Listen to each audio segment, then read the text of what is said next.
Bonjour et bienvenue sur l'émission qui réveille, l'authentique comédie divine. Aujourd'hui, on retrouve Trix. À tout de suite. Depuis toujours, j'accompagne les enfants, les adolescents et les adultes sous différentes formes. Une majorité que j'ai rencontrées ont perdu quelque chose d'essentiel.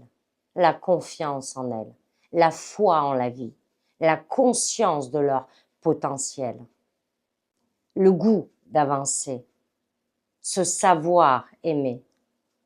Parfois, cela se manifeste par des difficultés d'apprentissage, un manque de confiance, une perte de motivation, une absence d'élan pour avancer, du découragement ou de la souffrance. Dans mon expérience, toutes les souffrances ne sont pas de même nature. Il y a deux formes de blessures. La première est liée à l'être et la seconde à l'esprit. Autrement dit, l'ego qui s'est façonné de façon incohérente, sur certaines parties. L'ego n'est pas un gros mot, c'est cette partie pensante qui s'est construite au fil de la vie. Je parle bien de structure, je parle bien d'univers profond, interne. Chez certaines personnes, cette partie, elle a pris tellement de place qu'elle a progressivement réduit l'écoute, la réception, l'expression du potentiel inné de l'être profond. Le travail est différent suivant la blessure.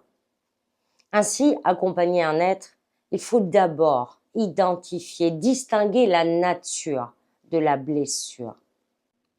C'est précisément là que j'interviens. Ce qui me différencie dans mon accompagnement est la métaposition.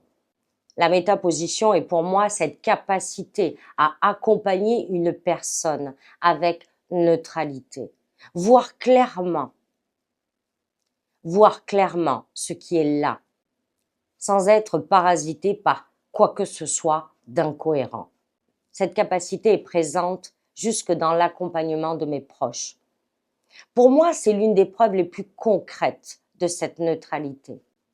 Car accompagner avec justesse une personne inconnue est une chose. S'accompagner soi-même ou accompagner un proche avec la même neutralité en est une autre.